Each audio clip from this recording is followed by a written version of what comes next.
Oke, selamat pagi anak-anak.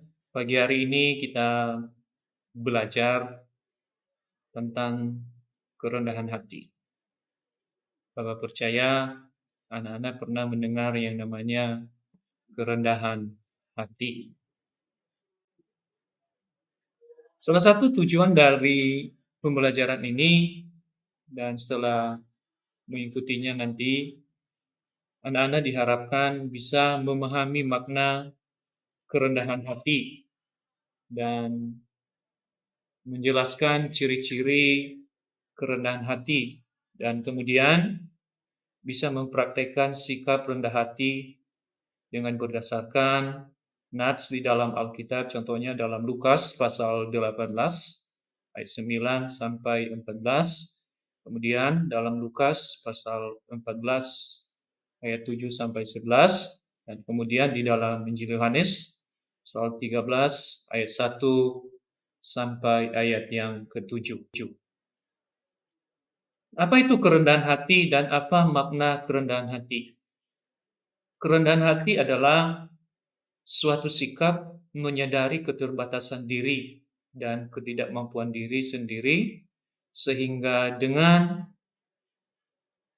tindakan yang tidak angkuh dan juga tidak sombong. Dengan kerendahan hati adalah seorang yang menyadari dirinya tidak sempurna. Jadi itu makna kerendahan hati. Di dalam Kejadian pasal 13 ayat 19, di situ firman Tuhan berkata bahwa kamu adalah debu dan kamu akan kembali menjadi debu. Nah, ayat di atas menjelaskan bahwa manusia bukan siapa-siapa. Manusia hanyalah makhluk ciptaan Allah. Jadi sebagai makhluk ciptaan, maka manusia harus mengakui keterbatasan dan ketidakberdayaannya dibandingkan dengan Allah Sang Pencipta. Jadi kerendahan hati dalam pemahaman iman kekristenan adalah rasa takjub dan hormat manusia pada Allah sebagai penciptanya.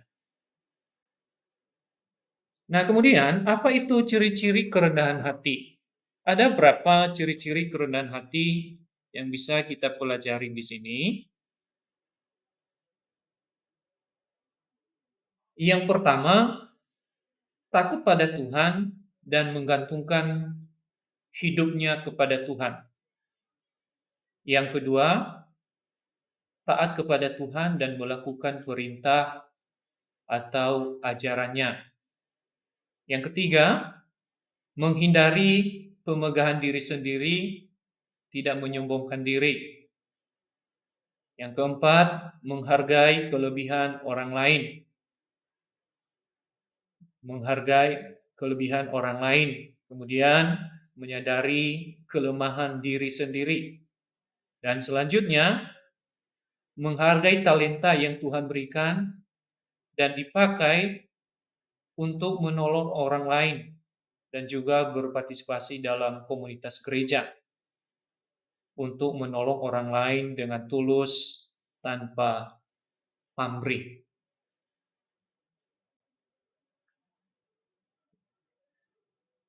Di dalam Alkitab, khususnya di dalam Lukas pasal 18 ayat 9 sampai 4, dalam ayat tersebut dijelaskan bahwa orang yang menilai dirinya benar dan memandang orang lain akan direndahkan oleh Allah. Tetapi orang yang merendahkan diri di hadapan Allah, mengakui dosanya di hadapan Allah, maka dialah yang akan ditinggikan oleh Allah. Jadi barang siapa merendahkan diri, dia akan ditinggikan. Dan barang siapa meninggikan diri, dia akan direndahkan.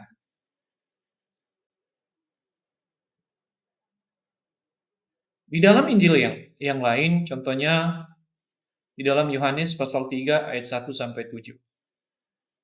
Dari ayat itu menjelaskan tentang Yesus yang membasuh kaki murid-muridnya. Nah, hal ini menunjukkan bahwa Tuhan Yesus tidak hanya bicara tentang kerendahan hati, tetapi Tuhan Yesus langsung mempraktikkan kerendahan hati itu dalam kehidupan dan pelayanannya. Contohnya dalam ayat itu, Tuhan Yesus dengan kerendahan hati membasuh kaki murid-muridnya. Jadi kesimpulannya dari pelajaran kerendahan hati memperoleh penekanan utama dalam ajaran Tuhan Yesus. Di situ kita lihat bahwa Tuhan Yesus tidak hanya bicara tentang kerendahan hati, tetapi Tuhan Yesus juga mempraktikkan kerendahan hati dalam kehidupan dan juga pelayanannya. Oleh karena itu, sebagai remaja Kristen, kalian harus mempraktikkan kerendahan hati dalam kehidupan sehari-hari. Jadi, demikian pelajaran hari ini. Kiranya kalian semua menjadi anak-anak yang rendah hati. Tuhan Yesus memberkati.